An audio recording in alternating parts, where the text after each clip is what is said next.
haadha laali intala fuudhii jette Oromoon yeroo mummaqtu.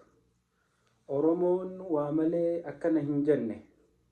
Haati gaariin ilmoo gaarii dhalti.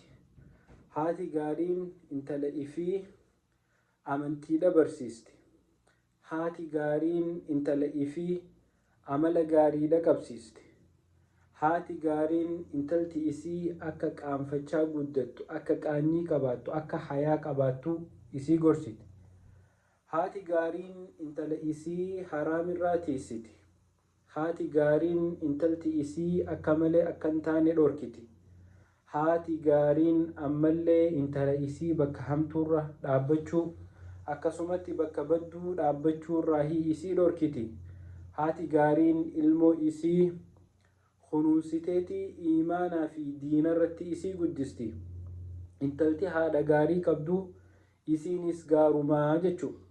Obboleessa kiyya obboleeytiiti maaltu akkana gaarii si godhee jaanii intala gaafannaan haadha tiyyaatu gaariidha tanaafiin anis gaariidha jettee jaa.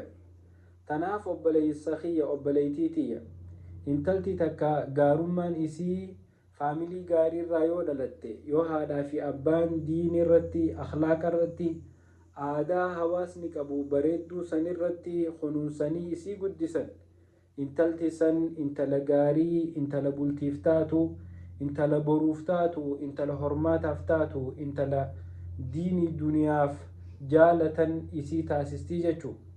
Kanaaf rasuuli rabbii sallallahu alayhi wasallam akki jee تنكح المرأة لأربع دبرتين وأفري فودمتي جه لمالها ولجمالها ولنصبها فاظفر بذات الدين تربت يداك ورد تكانو علمنا ما يرو دبرتي فودو وأفر لالاجي أفرنسا كيسا تكا انتلتي سن انتل ور أكميتي ور خبجاك أبو ور قدا ور أكميتي جتشو لالنيتي فودن intalti warra guddaa, intalti warra kabajaa qabu, intalti warra sadarkaa qabu, intalti warra rabbi sodaattu filadhu.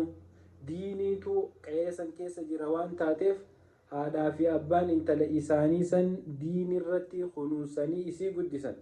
Tanaaf atiis yeroo intala takka fuudhuu laallattu warri isaanii warra akkami, warra rabbi sodaatu, warra salaata qabu, warra iimaana qabu, warra hayaa qabu, warra kabajaa qabu jetteef irraa laaluun dirqama obboleessa kiyya obboleeytiiti.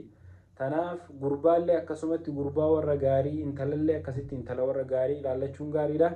Intala gaarii diinii fi duniyaaf toltu rabbi isin haa kennu. Wassalaamu alaikum.